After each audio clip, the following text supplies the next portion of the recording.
Esther 9.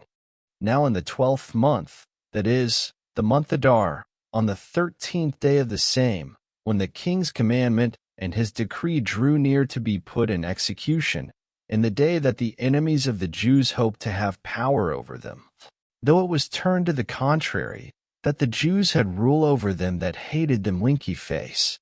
The Jews gathered themselves together in their cities throughout all the provinces of the king Ahasuerus, to lay hand on such as sought their hurt, and no man could withstand them, for the fear of them fell upon all people. And all the rulers of the provinces, and the lieutenants, and the deputies, and officers of the king helped the Jews, because the fear of Mordecai fell upon them. For Mordecai was great in the king's house, and his fame went out throughout all the provinces. For this man Mordecai waxed greater and greater. Thus the Jews smote all their enemies with the stroke of the sword, and slaughter, and destruction, and did what they would unto those that hated them. And in Shushan the palace the Jews slew and destroyed 500 men, and Parshandatha, and Dalphon, and Aspatha, and Poratha, and Adalia, and Aridatha, and Parmashta, and Arisai, and Aridai, and Vajazatha. The 10 sons of Haman the son of Hammedatha, the enemy of the Jews, slew they, but on the spoil laid they not their hand. On that day the number of those that were slain in Shushan the palace was brought before the king. And the king said unto Esther the queen, The Jews have slain and destroyed 500 men in Shushan the palace, and the 10 sons of Haman. What have they done in the rest of the king's provinces? Now what is thy petition? And it shall be granted thee. Or what is thy request further? And it shall be done. Then said Esther, If it please the king, let it be granted to the Jews which are in Shushan to do tomorrow also according unto this day's decree, and let Haman's 10 sons be hanged upon the gallows. And the king commanded it so to be done, and the decree was given at Shushan, and they hanged Haman's 10 sons.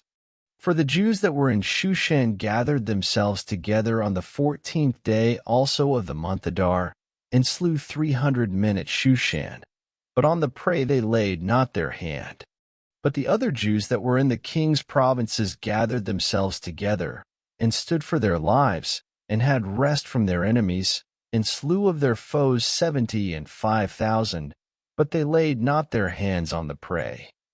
On the 13th day of the month Adar, and on the 14th day of the same rested they, and made it a day of feasting and gladness. But the Jews that were at Shushan assembled together on the 13th day thereof, and on the 14th thereof, and on the 15th day of the same they rested, and made it a day of feasting and gladness. Therefore the Jews of the villages that dwelt in the unwalled towns made the 14th day of the month Adar a day of gladness and feasting, and a good day, and of sending portions one to another. And Mordecai wrote these things, and sent letters unto all the Jews that were in all the provinces of the king Ahasuerus, both nigh and far, to establish this among them, that they should keep the 14th day of the month Adar, and the 15th day of the same, yearly, as the days wherein the Jews rested from their enemies, and the month which was turned unto them from sorrow to joy, and from mourning into a good day, that they should make them days of feasting and joy, and of sending portions one to another, and gifts to the poor. And the Jews undertook to do as they had begun, and as Mordecai had written unto them. Because Haman the son of Hammedatha, the Agagite, the enemy of all the Jews, had devised against the Jews to destroy them, and had cast pur, that is, the lot, to consume them, and to destroy them.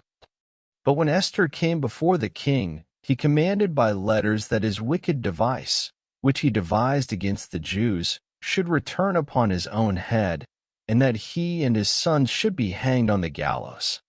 Wherefore they called these days Purim after the name of Pur.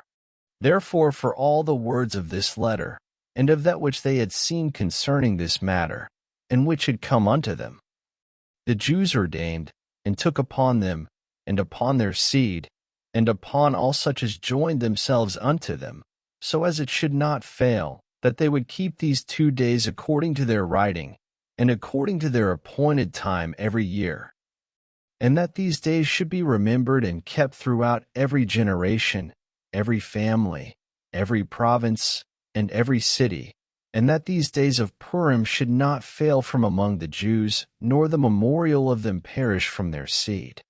Then Esther the queen, the daughter of Abihail, and Mordecai the Jew, wrote with all authority to confirm this second letter of Purim. And he sent the letters unto all the Jews, to the 127 provinces of the kingdom of Ahasuerus, with words of peace and truth, to confirm these days of Purim in their times appointed, according as Mordecai the Jew and Esther the queen had enjoined them, and as they had decreed for themselves and for their seed, the matters of the fastings and their cry. And the decree of Esther confirmed these matters of Purim, and it was written in the book.